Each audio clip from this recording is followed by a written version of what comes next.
तो आज आप सुनने जा रहे हैं एक नई कहानी, Patakha, written by Satyabrata Swain and देवदत्त Samal, narrated by Satyabrata Swain, presented by Subrata Kumar Swain. तो चलिए सुनते हैं कि कितना शोर मचाता है ये पटाखा। शुरू से शुरुआत करूं तो एक ताजी सुबह और कहने को दिन भी इतना बुरा नहीं था। वो इतवार का दिन था और उसके ऊपर 4 चांद लगाने के लिए थी दिवाली, और इतवार को होने वाली ट्यूशन को टालने के लिए ये दिवाली 4 चांद लगा रही थी। वैसे इसमें कुछ नई बात तो नहीं है, क्योंकि हर इतवार को हमारे ट्यूशंस रहते थे। हम मालूम है बात थोड़ा अटपटा है, मगर हमारे पूजनीय गुरुजी के अनुसार छुट्टियों के दिन ज्यादा पढ़ाई करनी चाहिए, और अपनी इसी बात को सिद्ध करने के लिए वो ट्यूशन को 1-1 घंटा और खींच लेते थे इतवार के दिन। खैर चुभन इस बात की लगी थी कि इतवार को कैसे ट्यूशन है, तब तो खेल कूद होता है। पर इस बार दिवाली इसका हल बन के पहुंच गया था, क्योंकि कुछ ऐसे ही त्योहारों पर हमें छुट्टी मिल ही जाती थी, चाहे वो इतवार हो या फिर वो साला पकाऊ सोमवार। तो ट्यूशन ना होने की वजह से मैं बैठ गया था अपनी कमाई हुई दौलत का हिसाब लगाने। वैसे राज की बात है, किसी को बताना मत है कि मेरी दौलत आमतौर से चिल्लरों में गिनी जाती है।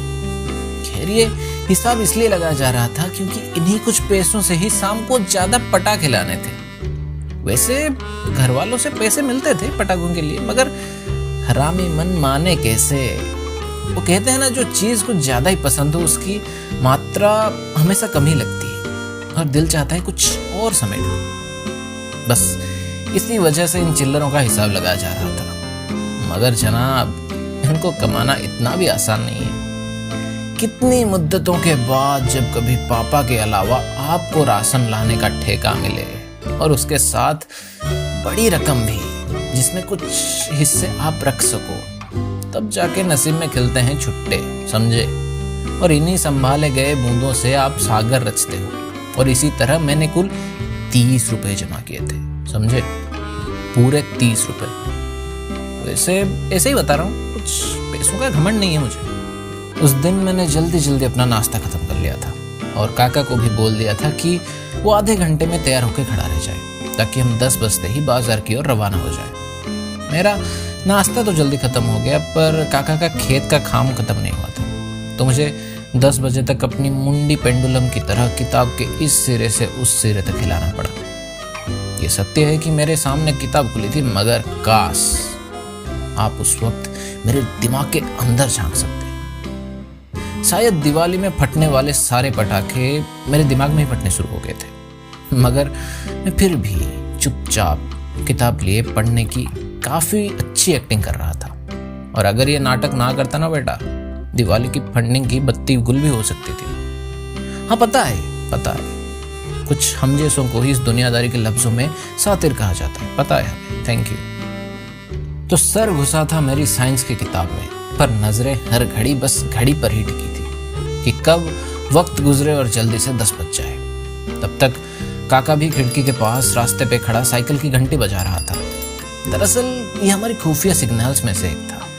ये देख मैंने झट से अपनी किताब बंद की और फट से जाके मम्मी पापा के रूम के सामने खड़ा हो गया। ख्यालों का बवंडर मचा था दिमाग में, और मुझे बस इतना याद है कि मैं अपने मनपसंद सिगरेट बॉम्ब को अपने ख्यालों में उसका रूप दे रहा था। कमरे के अंदर जाते वक्त मैंने अपनी सांसें थाम ली और अपने कदम आहिस्ता से बड़े शिष्टाचार के साथ लेके गया।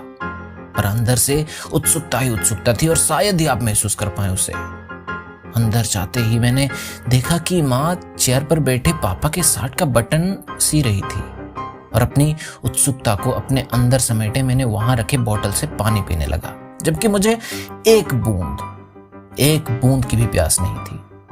और आंखों के कोने से झांके मैं माँ की मूड परखने की कोशिश कर रहा था। मुझे आज भी याद है कि मैंने उस दिन अपनी जिंदगी में पहली बार पूरी 1 लीटर वाली बोतल को पीकर खत्म कर दिया था, और फिर पानी का बोतल को टेबल पर रखे बिना कोई नौटंकी करते हुए जाके माँ के सामने बैठ गया।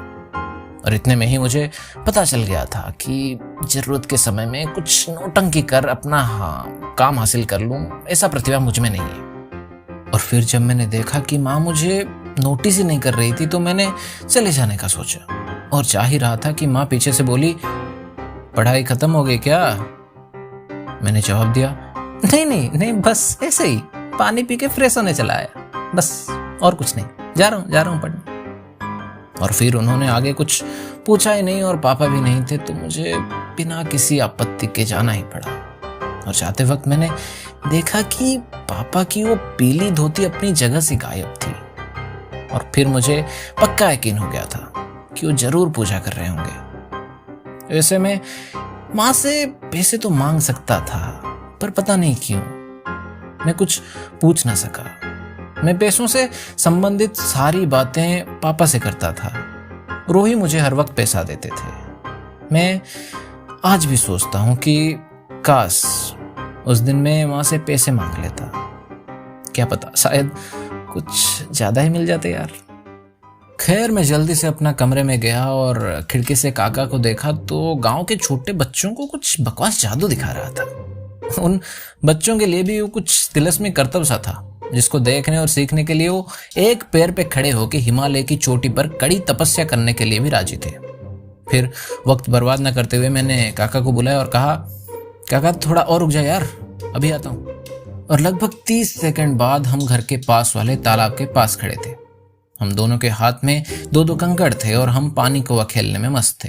जिसको जितना पानी कौवा मिले वो मुकद्दर का सिकंदर।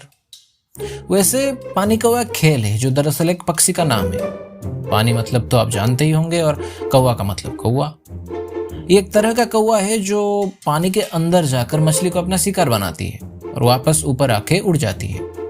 तो उसी तरह हमको भी उस कंकड़ को इस कदर फेंकना था जैसे कि वो पानी में डुबकी लगाकर उछलते हुए दूर जाए, और जिसकी ज्यादा बार पानी से अंदर बाहर उछला वो जीतता था। खैर, खेल कुछ देर और चला और इसी बीच काका ने कहा, अबे यार, मैं सोच रहा था पटाखे लाके हम उन्हें कुछ देर के लिए धूप के नीचे सुखा देते तो उन्हें फोड़ने में और भी मजा आता। और इसी बीच काका पानी कौवा का एक और राउंड जीत चुका था। सच बताऊं तो आज तक मैंने उसके सामने एक बार भी नहीं जीता हूं, मगर एक सच्चे खिलाड़ी की पहचान उसकी हार या जीत से थोड़ी होती है, बल्कि उसकी कोशिश से होती है, जो मैं हर बार बेमिसाल करता हूं। और फिर हम तीसरे राउंड में मन लगाए हुए थे कि तभी जोरों से कुछ पटाखों के फूटने की आवाज आई। ये सुन के मैंने पूछा, काका ये साहिल के हैं क्या? हाँ बे, काका ने अपनी कंकड़ फेंकते हुए कहा। दरअसल साहिल हमारे गांव का ही था और मेरे स्कूल का दोस्त भी था, पर हकीकत में मेरे जिंदगी में मेरे प्रतिद्वंदी का स्थान पर विराजमान था। और इसी बातचीत के बीच काका पानी कौवा का एक और राउंड जीत चुका था, पर उसका जश्न न मनाते हुए उठकर चुपचाप पास वाले स्कूल की ओर बढ़ने लगा। जाते वक्त उसने पूछा, और कितना टाइम बे? वक्त जा रहा है, समझ रहा है तू? तो मैंने कहा, तू तो जानता ही है पापा का, मैं क्या कर सकता हूँ, और थोड़ा वक्त वेट करना ही पड़ेगा। और इतना कहते हुए मैंने देखा कि दूर गांव की ओर से एक लड़का दौड़ता हुआ आ रहा था। उसने एक फटी पुरानी कमीज और जीन्स पहनी थी, पर वो जीन्स एक पैर में पूरा था तो दूसरे में बीच से कटा हुआ, मानो जैसे किसी शॉर्ट्स और फुल पैंट को एक साथ सी दिया हो। शायद उसके हाली मुंडवाए बाल अब धीरे धीरे उग रहे थे। कंधे पे एक थैली लटकी थी जिसमें से अनाज कहीं शायद एक छोटे से होल से नीचे गिर रहे थे। वो दौड़ता हुआ आ रहा था, पर एक चीज कहीं दूर से साफ थी, और वो था उसकी आंखों में बसा खौफ। और उसी डर के साथ वो दौड़ते हुए हमारे आगे चला गया। फिर देखा तो गांव की ओर से शायद कुछ गांव वाले लाठी और चप्पल हाथ में लिए उसके पीछे भाग रहे थे। और जब वो हमारे पास आके रुके तभी मैंने जाना कि ये तो अपने ही गांव के लोग थे, तप्पू और रघु भाई, और उनके साथ कुछ और लोग भी थे। मेरे पास रुक तप्पू भाई ने पूछा, अबे उसे रोका क्यों नहीं? तो काका ने वापस पूछा, क्यों क्या हुआ? तो ये सुन रघु भाई ने बोला, अबे तुम दोनों को पता नहीं है क्या? भिखारी के बेस में घूम रहा है साला, और जब पास वाले गांव में किसी ने अनाज देने से इनकार कर दिया तो उसके बच्चे का हाथ काट कर भाग आया है हरामी। इसलिए उस गांव के मेरे एक दोस्त ने कॉल कर इस कांड के बारे में बताया और कहा कि वो हमारे गांव की ओर से आ रहा है और उसे पकड़ के पुलिस के हवाले करना है। रघु भाई वो सारी बातें बता रहे थे और हम दोनों ये स्तब्ध होकर सुन रहे थे। फिर काका ने पूछा, वैसे उस गांव का किसका बच्चा था? रघु भाई ने जवाब दिया, पता नहीं यार, पर तुम लोग हमारे साथ चलो, आज को साले को धरना ही है। और यही कहते हुए हम उसके पीछे अपनी पूरी जान लगाए भागने लगे। और पता नहीं मैं किस धुन में था, मगर मेरे दिमाग में सिर्फ एक ही बात चल रही थी कि उस लड़के को पकड़ के कस के पिटाई करनी है। मुझ में वो जोश शायद हाल ही में देखे किसी एक्शन मूवी का रिएक्शन था, या फिर शायद मेरे यौवन में तब्दील होने का संकेत। पता नहीं क्या था, पर था बड़ा भयंकर। और इसी बीच में इस जोश में मैंने एक मजबूत बंबू का डंडा भी रास्ते से उठा लिया था, ताकि उस भिखारी के किए की सजा दे सकूं। और ऐसे ही लगभग 5 मिनट उसका पीछा करते हुए हम उसके नजदीक थे। और तभी काका ने मेरे हाथ से वो डंडा लिया और जोर से उसके पैरों की ओर दे फेंका। वो डंडा उसके पैरों पे जोर से लगा तो मुंह के बल गिर गया और उसके भीख से कमाई सारा अनाज नीचे बिखर कर गिर गया था। और गिरते ही वो जोर से चीखने लगा। वो जमीन पे गिरा, दर्द से चीख रहा था, तो दूसरी तरफ सब लोग अपने सवालों से उसे घेर लिए थे। कोई उसे पूछ रहा था कि उसने उस बच्चे का हाथ क्यों काटा, तो दूसरा कोई उसकी थैली लिए उसमें से कुछ खतरनाक चीज ढूंढने की कोशिश कर रहा था, तो कोई और उसे अपने दूसरे साथियों के बारे में सवालात कर रहा था। मगर मैं कुछ और ही करने में व्यस्त था। मैं उस डंडे को उठा के उस पर लगातार जोर जोर से डंडों की बारिश करने में व्यस्त था। पीठ पर, हाथ पर, पैर पर, कहीं नहीं छोड़ा था, बस कूदता चला गया। मुझे ना तो उसकी किसी बात सुनने में दिलचस्पी थी और ना ही उसे कोई सवाल पूछने की इच्छा। मैं तो बस अपनी धुन में सवार उसे डंडों से कूटे जा रहा था, जैसे कि किसी जानवर को मार रहा हूं, बिना किसी भाव के। और जब मैं उसे एक और बार मारने जा रहा था, तभी काका ने मुझे बीच में रोक लिया। साले हरामी, हाँ, भीख के नाम पर लोगों का हाथ काटता है साले। काका के रोकने से मैं रुक तो गया था, पर मेरे अंदर का गुस्सा अभी तक शांत नहीं हुआ था। वो अभी भी अपने शब्दों से प्रहार किए जा रहा था, पर उस लड़के को जैसे कुछ पड़ी ही नहीं थी इन सब मार और डांट फटकार की।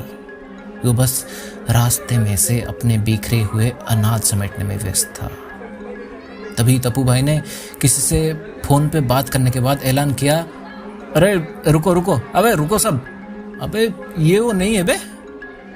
तो ये सुनते ही रघु भाई अपना पान बाहर जुबान से दबाते हुए बोले, हैं क्या मतलब ये वो नहीं है, क्या बोल रहा है तू? तो तप्पू भाई ने सफाई देते हुए कहा, अरे वो दरअसल इससे कोई उनके गांव में था ही नहीं।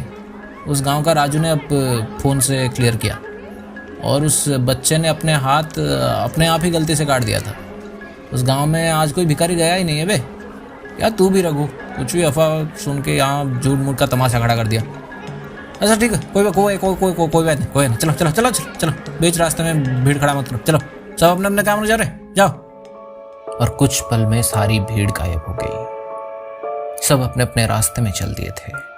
हमें भी पटाखे लाने जाना था, तो हम भी जाने लगे।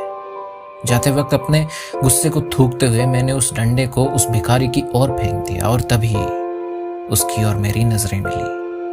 वो मुझे एक टक उन आंसुओं के सैलाब से भरी निगाहों से देखे जा रहा था, जैसे कि वो कुछ कहने की कोशिश कर रहा था, मगर शायद दर्द के मारे उसकी आवाज मानो जैसे गायब सी हो गई थी।